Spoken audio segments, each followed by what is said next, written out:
The last class was looking at chapter 10, which is flip-flops and registers, but more commonly they're referred to as latches. And then we looked at cross-couple or tie-back NORs. And we looked at cross-coupled and tie-back names. And then we looked at the data sheet on 74 LS 279. I think these are tie-back names.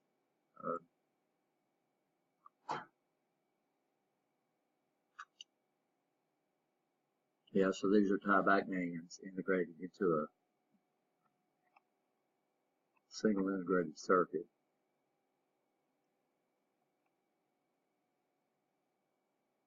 And then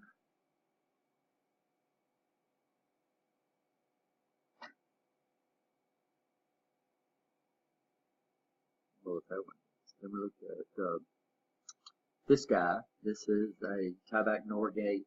That's what they refer to as gated. Y'all understand that term?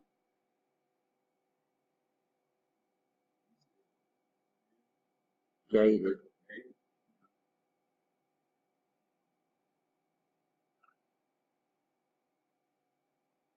So we even went back over this. So this is tie-back NORs. So what happens here?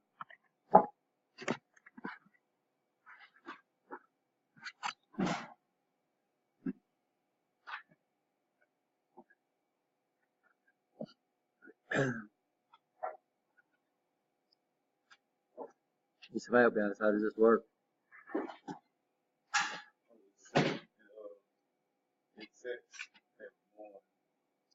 Can't say. Okay. Well, what? You can't say it. When we say it's set, what does that mean? You can't say it. I got 5 inputs up here, and you can't say it. What? The Q set me the Q equals to a 1, right? And then when we reset it, what does that mean? Q equals a 0. No, we don't talk about not Q. Not Q is not Q, which means what? Yeah, so over here, not Q would equal to a 0, and right here, not Q would be equal to a 1. So not Q means it's just opposite of Q. So when we say a latch is set and set or reset, it has nothing to do with the not Q. It means the Q is what? If we say it's set, Q is a 1. If we say it is reset, it means the what? Q is a 0. Right? You understand? Or a low. That makes sense. Okay, then we have another term called latched.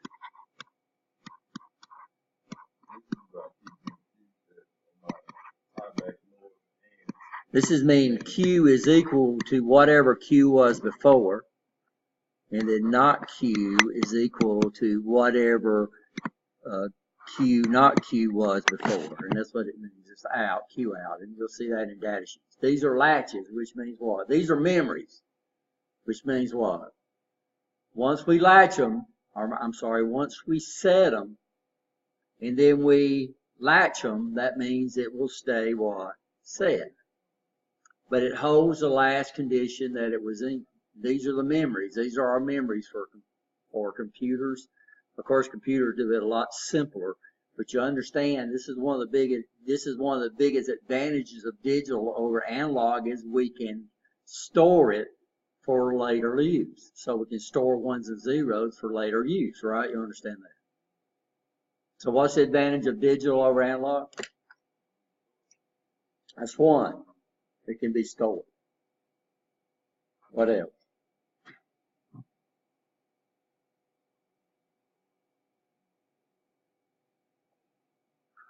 We can transmit it over distance without errors, right? You understand. And what did we say? We talked about a flashlight, right? Me trying to tell the intensity of a flashlight, or me trying to tell if the flashlight is on or off. So it'd be real hard for even us to tell what? The intensity of a flashlight if it's up on that hill up there. But it'd be very easy for me to do what? Tell if it's what? If it's on or off. And what's the third big advantage of digital over analog? The circuits that process it are very simple. Because all they're dealing with is ones and zeros. They're not trying to deal with 2.5673 volts, right? You understand? Which would mean one thing in analog, right? You understand that?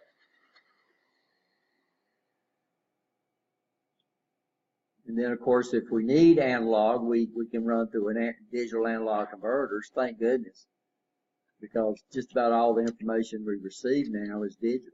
So you get a movie, right? You know, I'm sorry, you get a CD or that plays music. Well, music is analog, right? You understand? So what is your CD player's got to do? It brings in digital information, such CDs are digital, right? You understand that? And then eventually we have to convert them to analog, right? Now pictures can be digital, but sound can't be digital, right? You understand that? Because sound is not what? Off and on. It's an analog value. So even inside your DVD player, when it splits that sound off, that soundtrack, it's got to convert it back to what? Analog, so it can play it through your speaker. So here, though, we've added a gate to it, which means if I come over here, let's say we started off set.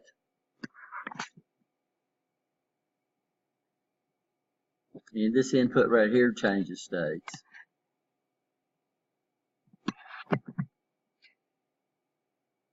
So what's going to latch this thing, by the way?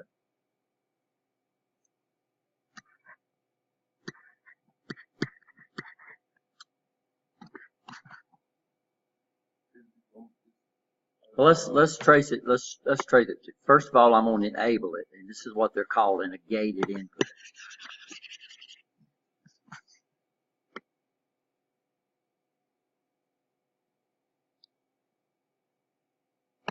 So I'm going to put a 1 right there. I'm going to put a 1 right there, and I'm going to put a 0 right there.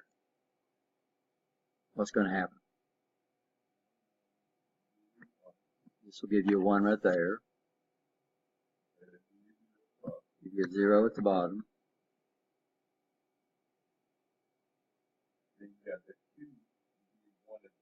But we don't know. Let's take this one. This says it takes what? I'm sorry. This says it. I'm sorry. This is good. So what does this go to? It's an OR.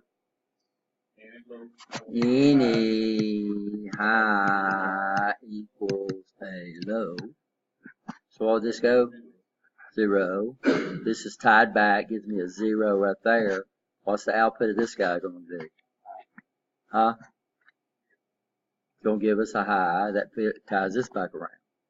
Right? You understand? Then I can take the set. I can take the set away. Right? This goes to a 0. What's going to happen? It's going to what? It's going to stay latched. Right? You understand?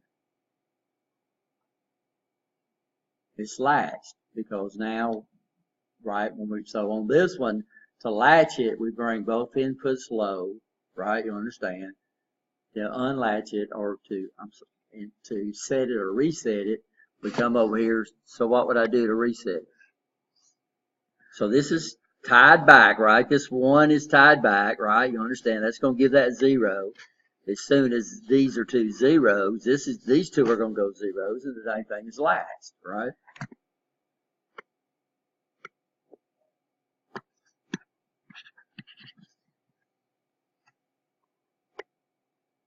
So I'm going to come up here and we'll bring this to a 1 and this to a 0, right?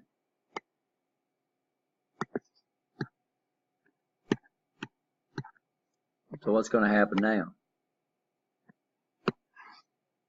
This is going to go to a 1.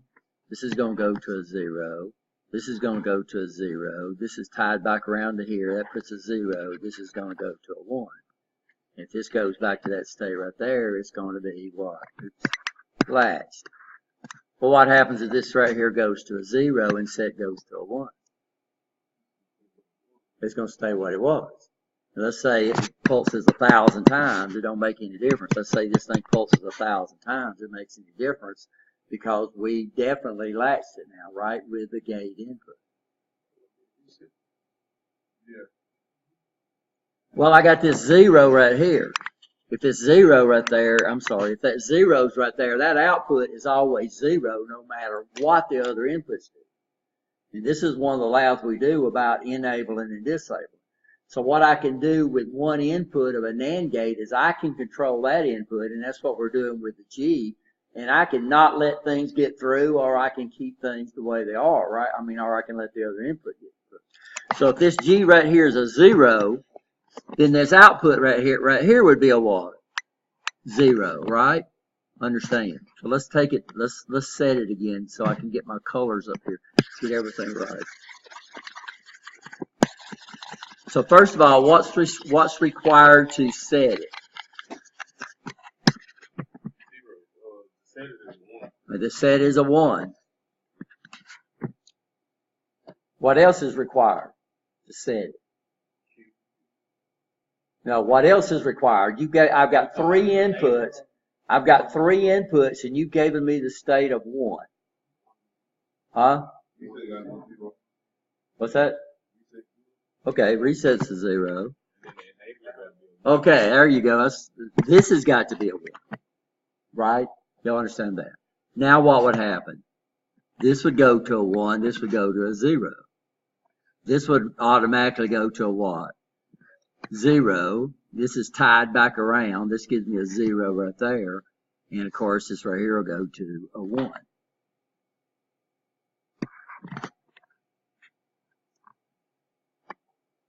Okay, let's come over here now and bring the G to a 0.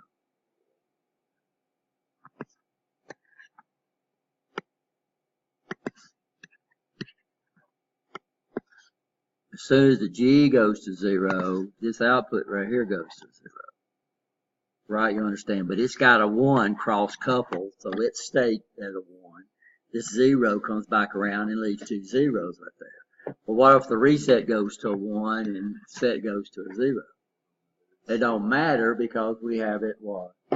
It's not gated, right? You understand? It's not triggered. And let's say the set goes to a 1 and the reset goes to a 0. It makes no difference because it's not enabled, right? You understand that? So to latch this thing, we can put 2 zeros on. So latch, we can do it 2 ways. We can make S a 0 and R a 0, or we can do what? Or the G can be what? A 0. This thing will be latched. I was trying to look it up, but the equation for this, because I remember it changed.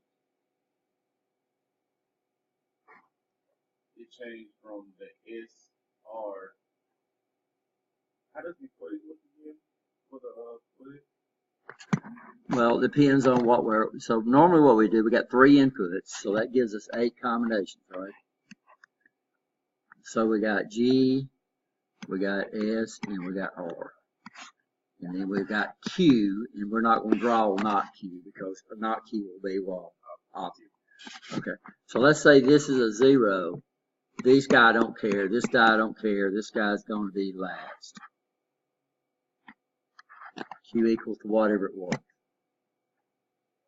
So X means don't care, right? You understand? If this goes to a 1 and S goes to a 1 and R goes to a 0, then Q goes to a 1. If this goes to a 1 and this is a 0 and this is a 1, then Q goes to a 0. If this goes to a 1 and this is a 0 and this is a 0, then this thing is what? Latched. So we can latch it 2 different ways. But what's nice about the top latch is that S and R turn into what? Don't care. We don't care what S and R is if we bring that gate input to a 0. If we come up here and we bring the gate input to a 1, then this acts just like the SR latch that we looked at before. And we can do this with tie-back NANDs and we can do it with tie-back NORs, right? You understand? It's just that in this one they use tie-back NORs. So normally we would move away from this, and odds are we can find this thing. It would be drawn like this. Then we'd have an S, and then we'd have an R, And then here we're going to have a G or whatever they're going to call it. And then we'll have a Q, and then we'll have a not Q.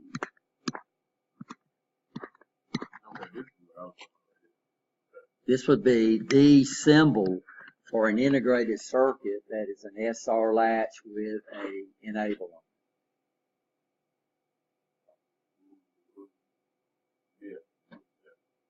There's no Boolean equation for it because it is we could figure it out, but it's not a Boolean equation because it's not a basic circuit, it's a combinational circuit. I'm not going to come up with a Boolean equation for this thing.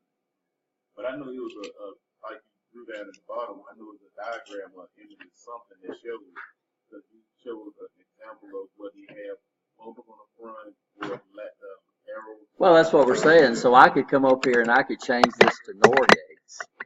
And then this would change to this. These guys right here. If I change these to NORs, then I would put a bubble on there. Now it would be enabled when it's low active, right? You understand? And then it's high active. So the bubble, if it's done, or we got two ways these guys do it, unfortunately, guys, and there's nothing I can do about it. So what they can do is they can come up here and they can come over here and put that input, and they can put a bar above it, and that means it's a low active input. Or they can do it like I showed you before. They can put the bubble right there and then just call it that, right? So it's going to be different depending. So if you see a bar above an input signal, it means it's low active, right? So if I come up here and look at this data sheet back here, if I remember right,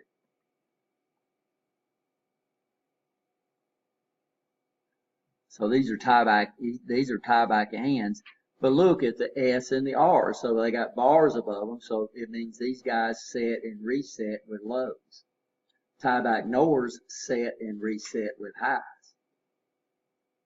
So they're just opposite from each other. So ands and ors, ands and ors are just opposite from each other, right? You understand that?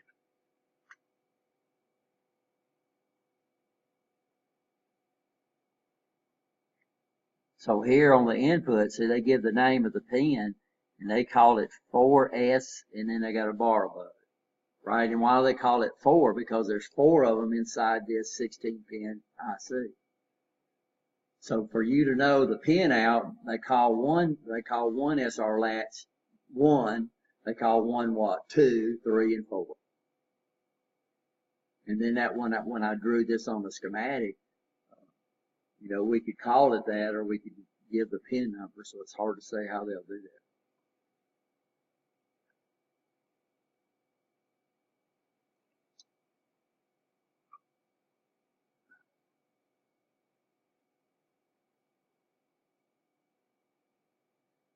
And then they came up with this guy.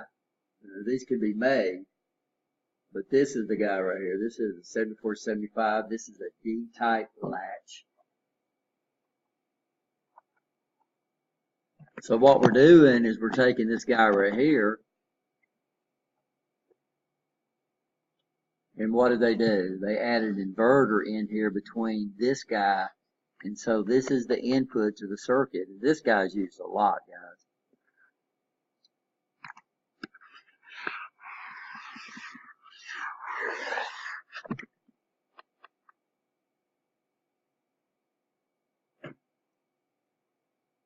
Now this is not this, so we can make these out of SR latches, but you can buy these already put together. We call these D latches.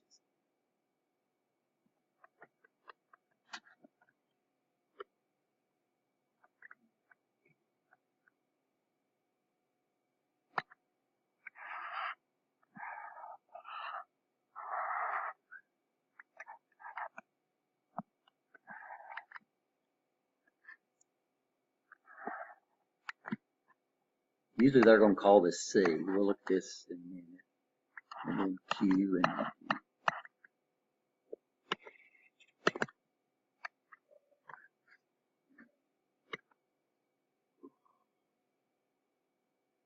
So what did we say about this guy? Anybody remember? So let's look and see what happens. So let's bring D to a 1, and let's go ahead and enable this thing. So it's going to put a 1 there. It's going to put a 0 there. What's going to happen? Huh? Q is going to go to a 1 because that's the set, right? You understand that? Not Q is going to go to a what? 0.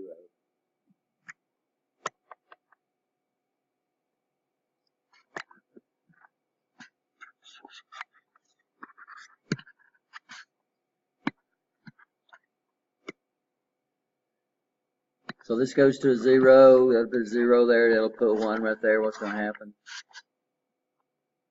We don't know because of the name. Oh, I got, yeah, we're going to do this first. Thank you. Okay, so what would happen?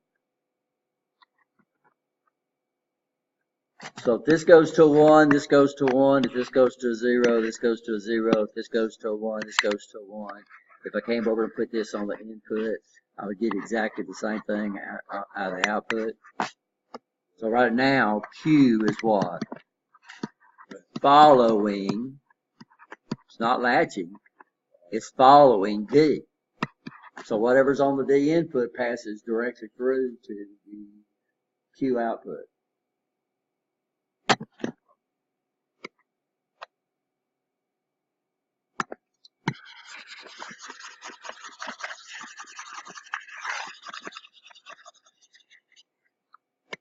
So let's say we start off with this. I'm putting this on the D input.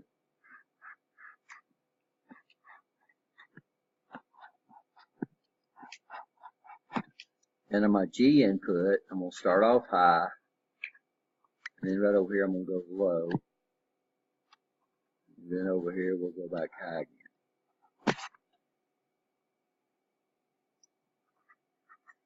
So my output, my Q output, would look like this. It would start off like this.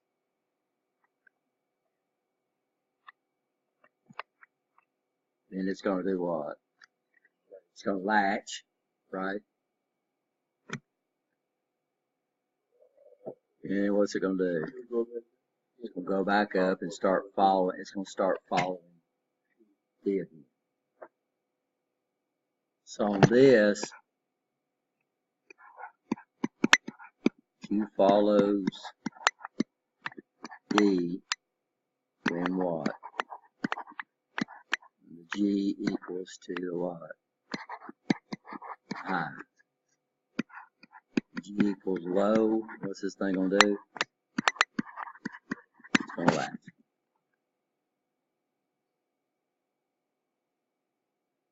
So what we do with this thing is we can grab something at a time, right? I don't understand that.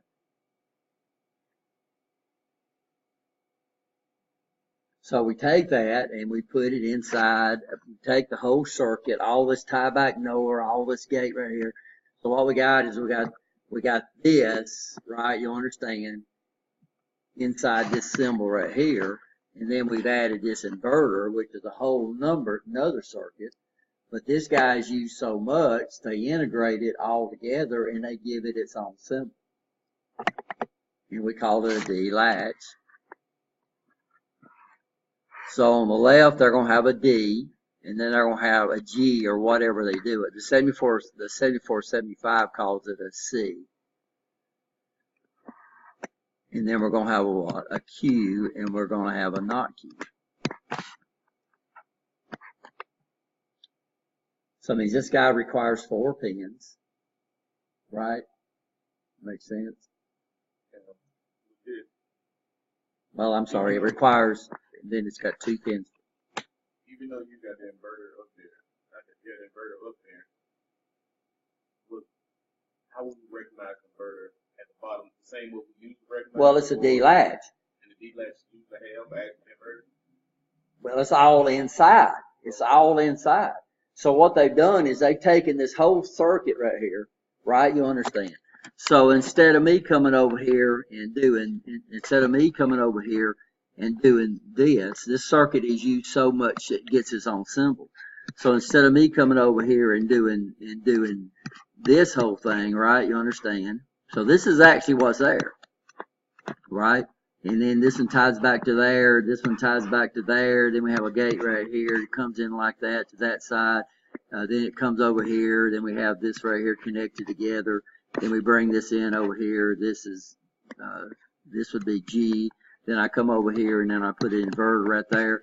Well, this is the whole circuit, but we use that circuit so often. The D latch is used so often, it's got its own symbol. So instead of me drawing this whole circuit and wiring this whole circuit up, I go out and buy a 7475, right? You understand? And this whole circuit is built into there, and it's got its own symbol. So as soon as I come over here and I see one of my inputs labeled D, odds are there's probably a 99.9% chance that it's a watt, and it's only one input. It's probably a D latch, right? You understand? Especially when I come over here and see two pins named what? Q and not Q. Now a D latch is going to require an enable on it, because if it didn't, it would just be a straight piece of wire. Why would I hook up a circuit where Q follows D and Q always follows D, right? You understand? That would be acting like a buffer. So a D latch is always going to have an enable on it, but that's when we tell it to grab whatever's on the inputs. So the inputs can be changing 1,000,000 times a second. Well, probably not that fast. It depends on how the speed is, right? But it could be changing 1,000 times a second. But when this E input or this G input, when it goes low, whatever is on the D input at that instant in time is latched on the output.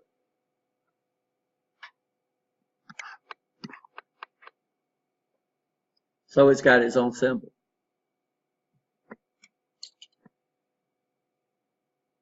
So what would we have here? So here's G. So what would we have on the output? Low. Yeah, okay. And then what's going to happen right here? It's going to latch.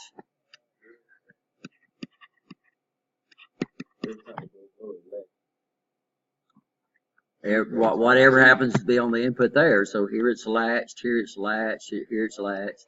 So here it's going to go low. Then it's going to pulse right there. Then it's going to come over here. Nothing's going to happen right there because it was what? Latched. Here we unlatch it, but D is still a low. Here we go back high, right? You understand? Here we go back to low.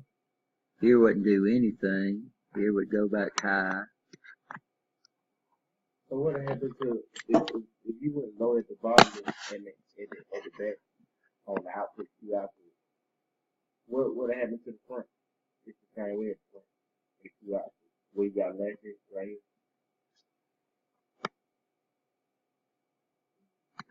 Maybe I might have listened. So this is latched. Right here on this is latched. You went low, but at the front you stay high. Oh, I'm sorry. Yeah, I see. I know what you're talking about now. So do you stay high on the back? On the last on the Q output? So here we go what? High. Here would stay high. Oh. Right? Then it would do what? Then you go right here.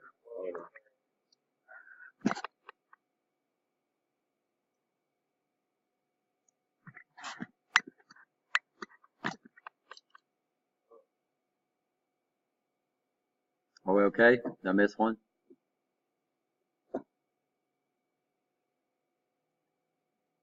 We okay? And then if I drew the not Q,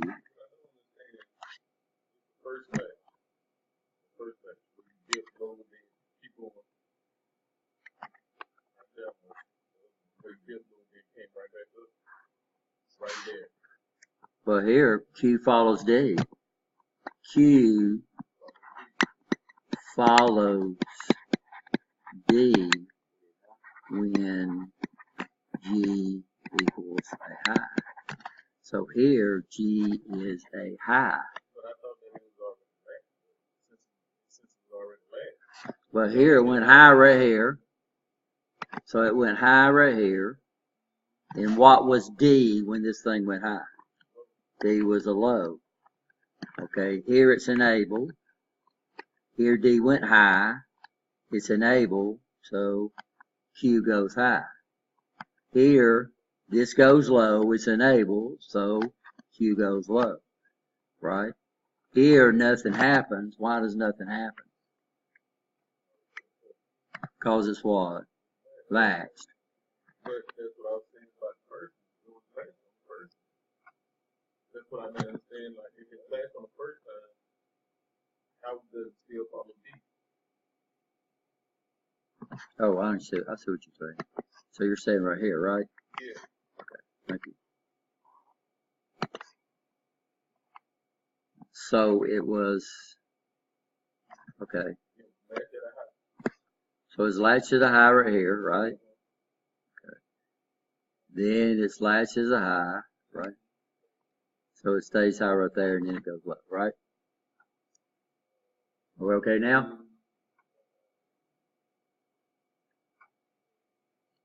So you wasn't supposed to follow. Well, it was already, I'm sorry. Let's get this going. It was right the first time. Okay, so here it goes high. What's D? Okay, so what would Q do?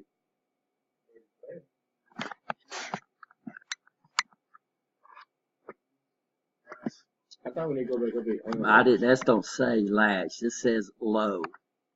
Okay. So here it's latched. Here it's not latched. Okay. So it came over here. Here comes, it's enabled, right? Comes over here. What happens?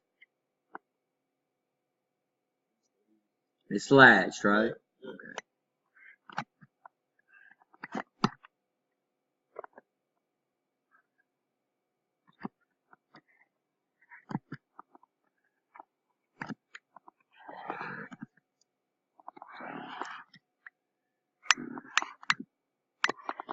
Okay.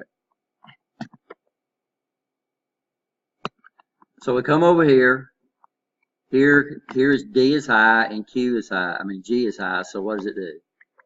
Okay, it follows D. Okay. Here it goes low. So what is it? It's latched, right? Right? It's latched, right? Okay. Now what's going to happen right here? D is what? It's low. It's enabled, so it's going to drop. Right? Comes right here. It's enabled, it's going to do what?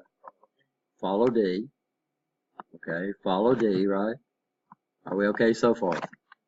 Okay, we're okay so far.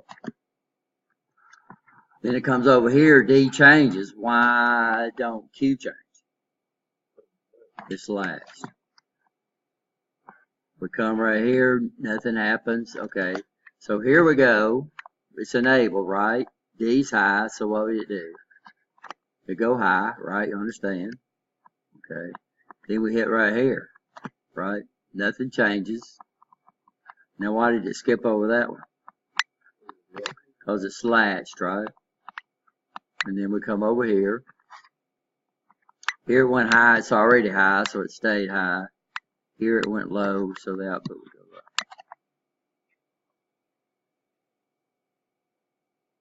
That's kind of get it. Yeah, I wish they would have changed D more so you can see it follow it more often in here. But of course, if I was to draw Q, not Q, I would come up here and just do what?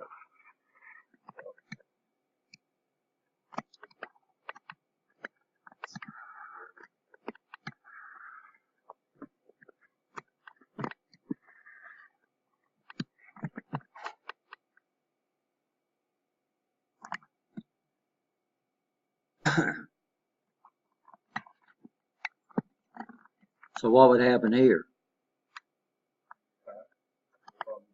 D high.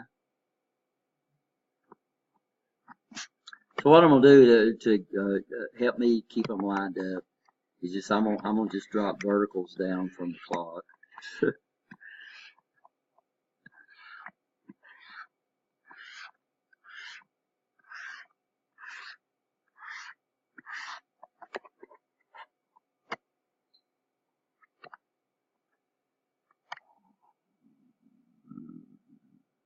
So what would happen here?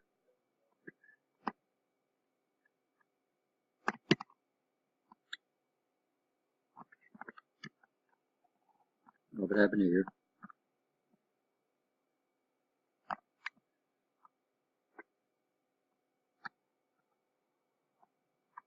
Here.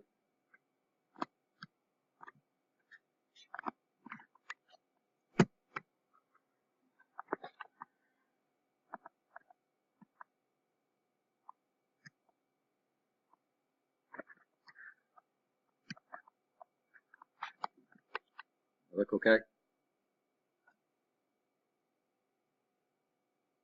Why would the change whenever G is high? Yep.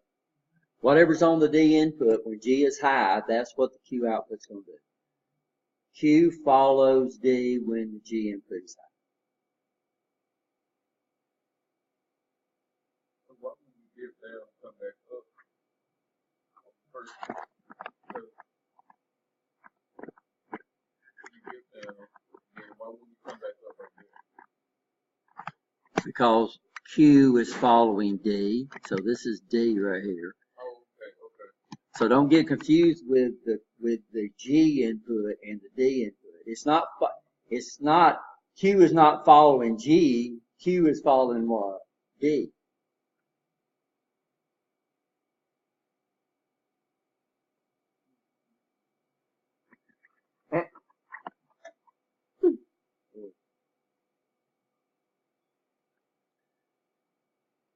So here's 7475.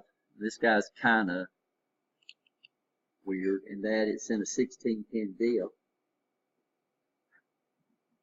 And it's got latch 1 in it. So here's the D input to latch 1. Here's the Q output of latch 1. Here's the not Q. Another thing, what do you notice here? Up until now, your power pin has always been on the upper left-hand corner, and your common pin has always been on the lower left-hand corner. What do you notice here? Yeah, VCC. By the way, in digital, if you get, even in computers, if you see VCC, that is a 5-volt supply.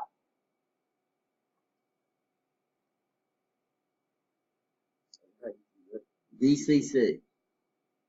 So if you ever see VCC, that is plus 5 volts. If you see VDD, that's plus 12 volts. If you see VSS, that's common. Now this guy here calls it ground. I don't like that because we know we can run these guys without a ground, right? You understand? We have to have a common. This power supply right here, they call this black input ground. It is not ground.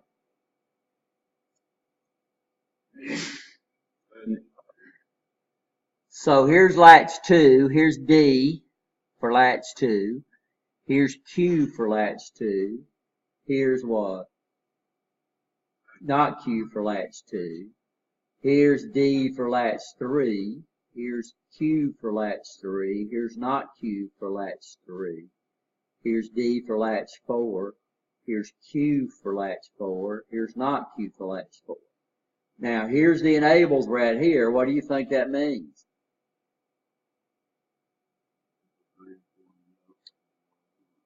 Yeah, so we're sharing enables. So the one on the latch, on the left, latch 3 and 4 share pin 4, and latch 1 and 2 shares pin 13. So if you want to latch them all at the same time, then you would just hook a wire between 4 and 13. But you can't split up when latch 1 and 2 latches and when latch 3 and 4 latches. Here it is. It says when D is a low and C is a high, Q goes low and this goes high, right? If D is a high and C is a high, then Q goes high and not Q goes low. If C is a low, D is don't care. Q stays with what it was, the output it was before, and that's what this means. And not Q stays at the output it was before. So this means it's what? Latch. So this is what they'll put in data sheets, which means it's latched.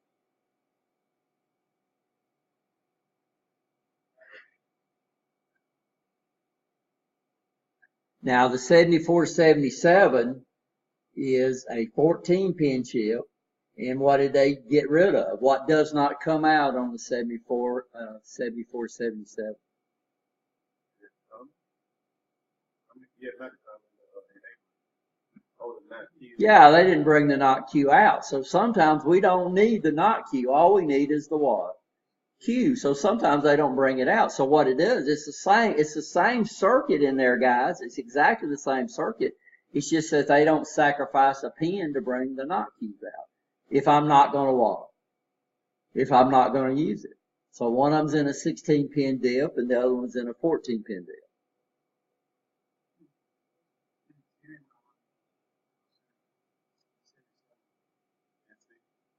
NC. What do you think that means?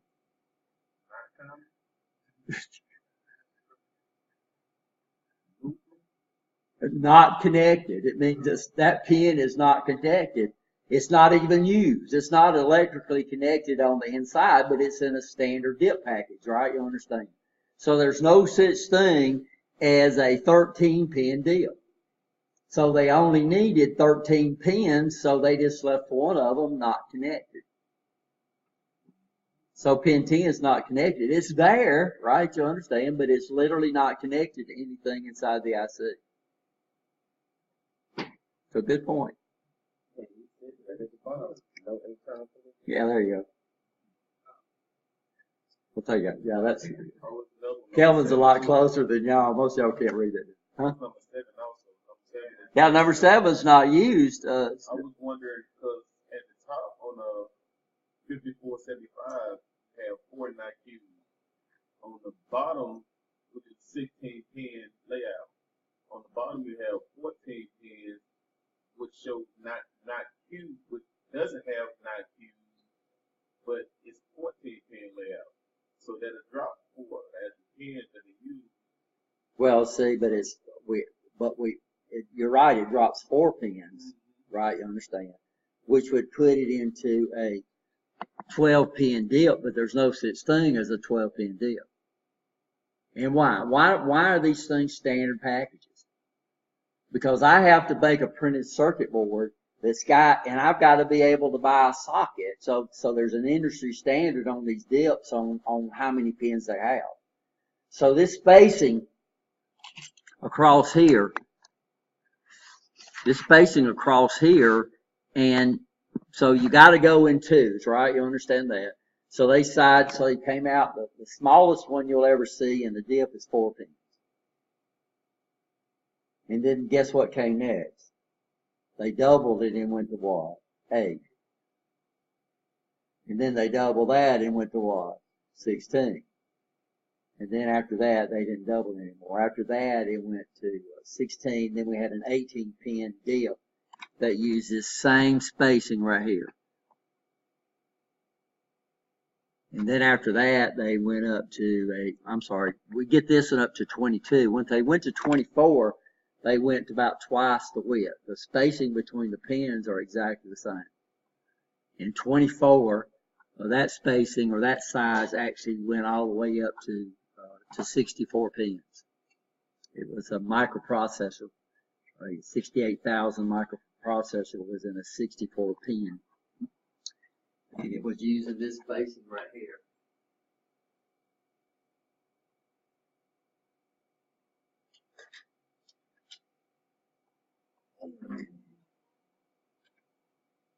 So this is a 4 to 16 decoder.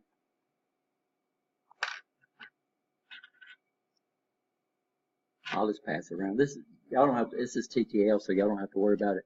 So this is the next size they went to after they got past the small. So you notice this guy's about twice the width. That was 24, 28. This guy went all the way up to, like I said, 64 pins. And dips always grow in groups of twos. I mean, in groups of twos because it's a dual inline package, right? Y'all understand? That makes sense? And then after that, they realized they could get more pins by bringing it out the sides. So this is when our chips went to squares and they came out all sides. And then they realized they could get more pins if they brought the pins out the bottom.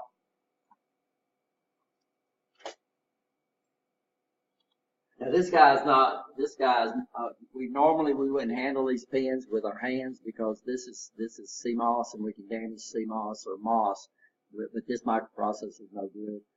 But this package right here was called a pin grid array. And so they realized they could get more pins if they just brought them all out of the bottom of the package. So dips are around. We still get them. Like I said, you can get a 68,000 Motorola 68,000 processor, and that sucker's a 64 pin, same spacing. So it's about that long right there. We used to have one around here, but it got lost over time.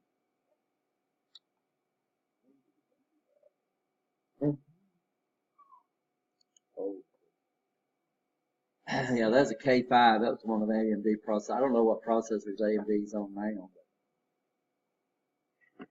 But if we looked at an i7 processor, they don't have pins at all. They're really neat. They got little pads, and the pins are in the socket. So I'll see if I can find the motherboard and show you that. So the dips are around, and they're new ICs. Were around until the 64 pin, but you can imagine a 64 pin would eat up a bunch of space, right? You understand? So that's when they started bringing the pins out the side, and also they started bringing the pins out the bottom for the integration that we have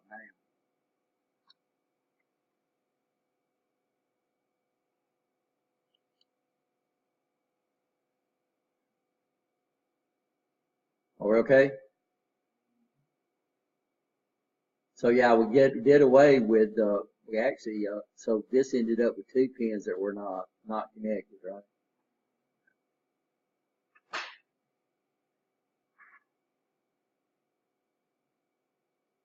And this is the way they're made. This is basically almost the same circuit, right? But we're not really concerned anymore about what circuit's in there, right? You understand? All I know, D latch. Q follows D when E is high. How's it? Well, if I understand how it works, I'm not concerned with what's in there anymore, right? You understand? If it don't do what it needs to do, I can't go into it and replace an AND gate. I can't go into it and replace a transistor. What do? Replace the whole thing, right? Or if I'm not using all my latches, I've seen this done before where they'll actually rewire it and use a latch, because I've got 4 of them in there, right? You understand? And so if I needed 2, then that would leave me what? That would leave me 2 more in there that I could use for something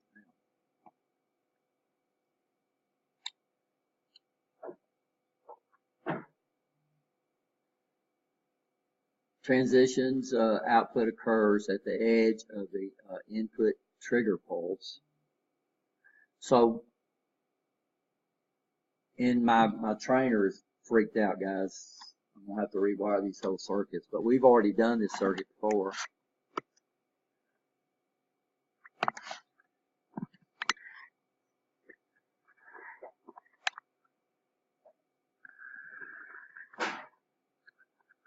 My clock pulse is not working.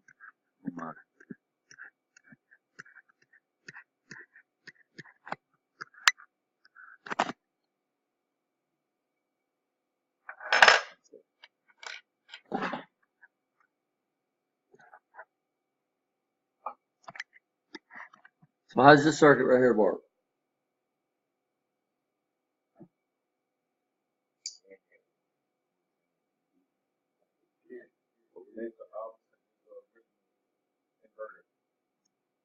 Yeah, so let's say this goes to a 0, and 10 nanoseconds later this will go to a 1, and 10 nanoseconds later this would go to a 0, and then 10 nanoseconds later this right here would go to a 1. Okay, and the output would be 0.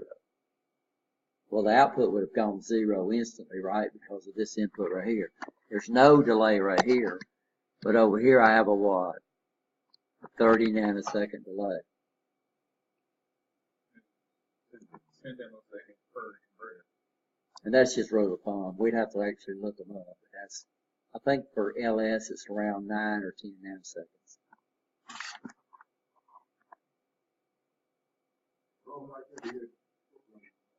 Huh? What's that? Yeah, it's just like,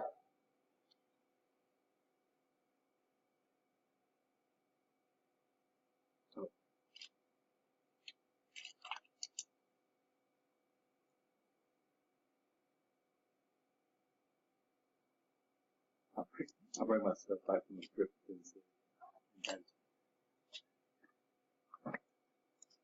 So I see something, right? You understand? It's not that it's built into it, it's just it's got no other way. It's impossible for me to see. I think I told y'all the key about me and locking my keys in the trunk, right? About me having them in my hand. And when I slammed the door, the key slid out of my hand. And I watched them suckers slide all the way down and go into the trunk, and I couldn't stop up the thing because of my propagation delay. There's no way in the world an output, if I can't do it, there's no way in the world an output can respond to the input instantly. Because it's got to flow through all the circuitry inside the gate. We call it a propagation delay. So every integrated circuit has a propagation delay built. It's not that it's built into it, it's just what? It's just got to be. They don't put it in there on purpose. Yeah. So what we're saying is that normally we would look this up in a data sheet, and it would tell us the propagation delay, how long the output takes to respond to a change in input. Right? It's like by the time your brain knows that you're getting burnt instantly, right? You understand? But by the time you get your finger off that stupid thing, you're already burnt. Why? Because it's got to come from, that burn has got to come from your finger. It's got to go up to your brain. Your brain has got to send pulses back to your nerves and telling your nerves to let go of it. But by then what? Yeah. Right? So we have propagation delays built into us. We call them reflexes. You have fast reflexes or you have slow reflexes. So different people have different propagation. So rule of thumb, we would look this up, and it's still not a fixed thing. It's just an average, right? Because this company can make 15 7400s, and odds are they would not have exactly the same propagation delay. It would be around, for standard TTL gates, it's around 10 nanoseconds. Schottky, these S-series gates, it's like 3 nanoseconds. But if you buy these high-speed gates, they're going to consume more power, right? You understand? It's just like your car. The faster you go in your car, the worse gas mileage it gets, right? You understand? So it's the same thing true on gates. The faster these things run, the more power they consume. You already put your finger, take that heat sink off your microprocessor, put your finger on that processor, it's going to burn you. Because them suckers are running what? Really, really fast, right? You understand? So does that answer your question? So this 10 nanoseconds is just a rule of thumb for standard gates. So there's no delay. Now this guy right here would also have a delay in it too. So even when this went to 0, if this output was a 1, it's going to take a little while for the NAND gate, the AND gate to change over to a 0. So this guy goes to 0. Well, what would happen when this guy right here went to a 1?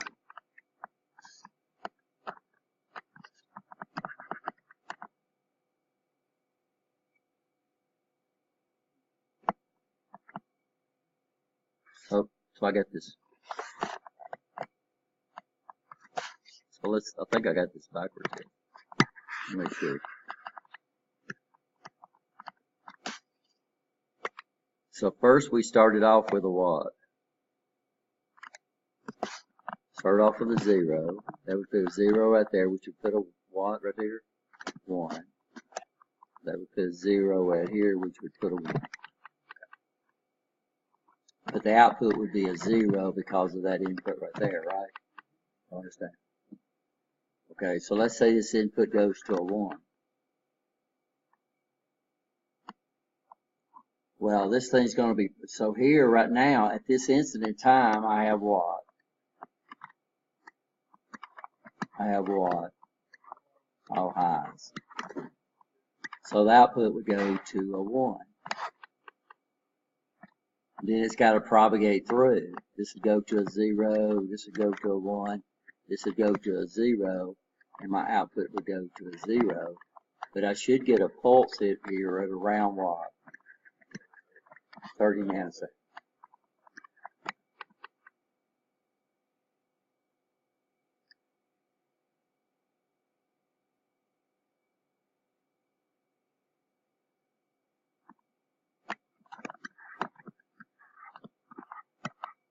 So, made it a knower.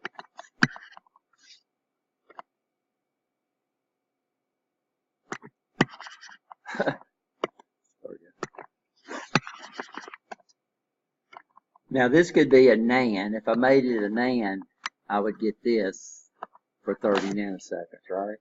Understand that.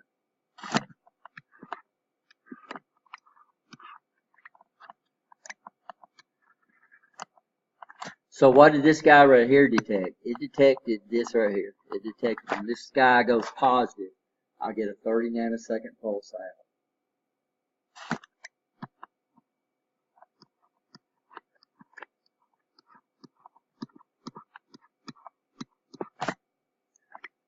So when this goes high, this guy right here would be what? Now that's going to put a 1. That's going to put a 0 here. That's going to put a 1 there. That's going to put a 0 here. Right? Everybody follow me so far? And let's say this right here gives me a what? About a 30 nanosecond delay between when this, between when the input responds and the output responds.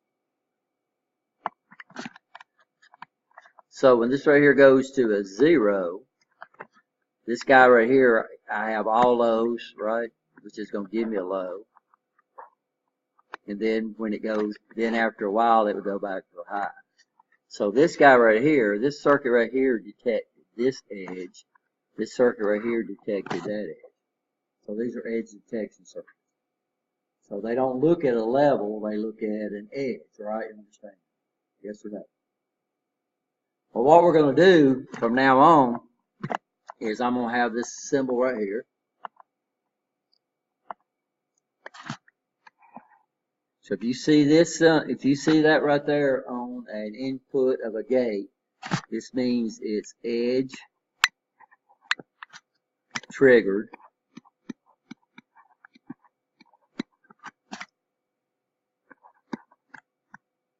And this is on the high going edge or the rising edge. Over here we would do this like this. And then I could put a bubble right here. And this means it's edge triggered on the low or the falling edge.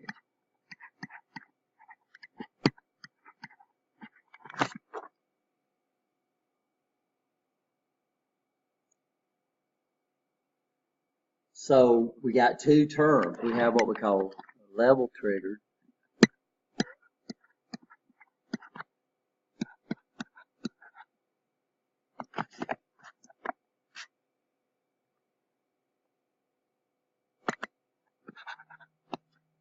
Which is what we just got through looking at.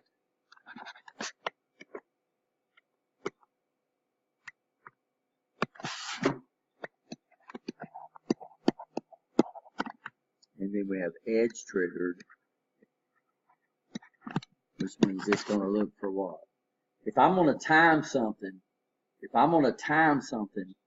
with a pulse, I'm not going to time it on a level, right? If I want something to be in step or time or synchronous, what does synchronous mean? What's the difference between asynchronous and synchronous? Synchronous is with a clock and asynchronous is what? Without. Well, if I'm going to make something synchronous, then we're going to not look at a level, we're going to look at a what? Edge, because a level can stay low from now to doomsday or it can stay high from now to doomsday, but it'll only go high on an edge and it'll only go low on an edge, right? You understand? So these are edge trigger devices. These are synchronous devices.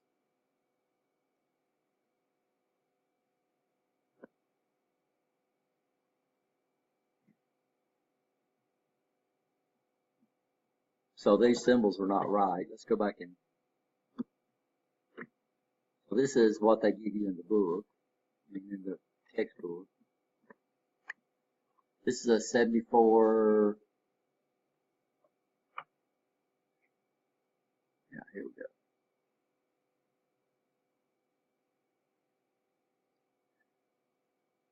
So they're calling this input CLK. What do you think CLK stands for? Clock.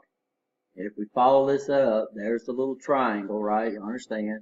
And there's no bubble outside it, so that means this D-field clock is edge triggered. So the 7475 is level triggered because Q follows D whenever E is high, right over here. This guy right here, Q follows D on the rising edge of the clock.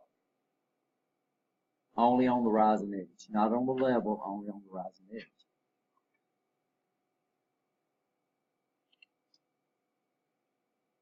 Now we've added two more inputs. So y'all see something we haven't talked about yet? Clock we just got through talking about. CLR, what do you think CLR stands for?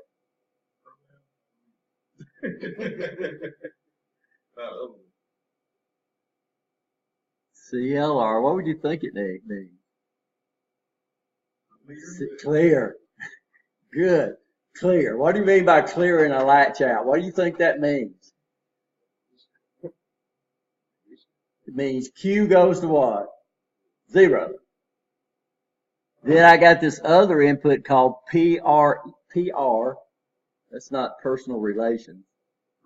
Preset. Good. That's exactly right. So if we preset the latch, it means if we preset the latch, what do you think that means?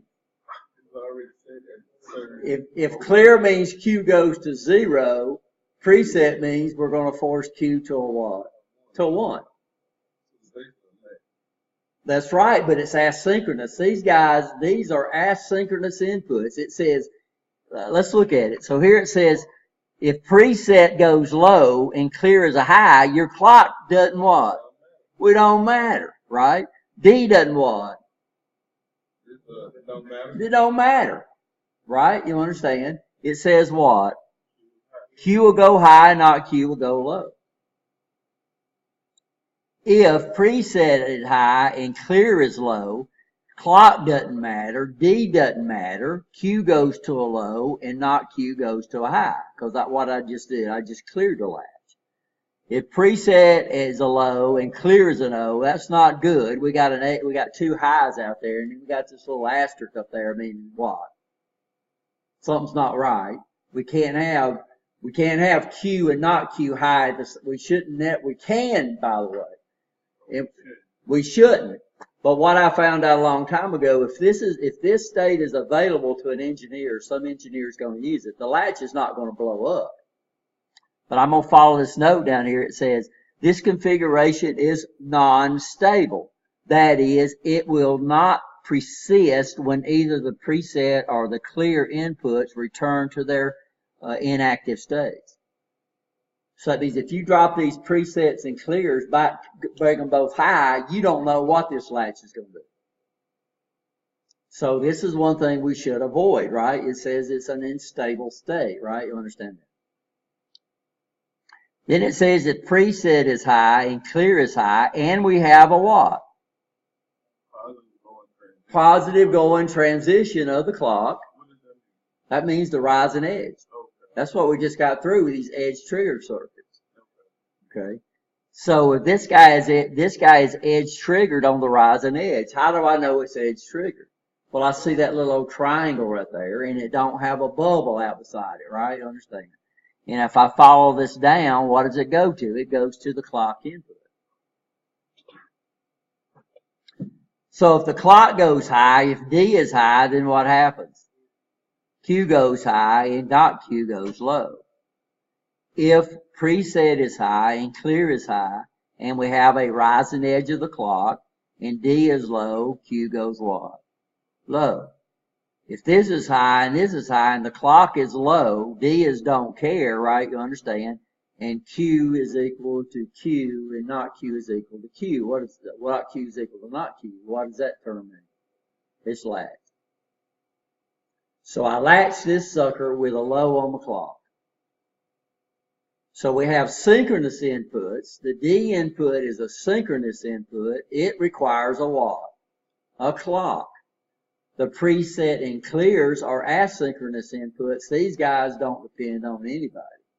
These guys have priority over my synchronous inputs.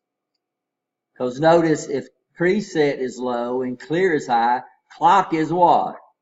Don't care, right? We don't care what it is. So your asynchronous inputs have priority over your synchronous input. So where's my synchronous input at? My synchronous input is the what? Is the D. It's synchronized with what? The rising edge of the clock. And this is a 7474. Guys, y'all go ahead and take a break. And we'll talk about one more very important flip-flop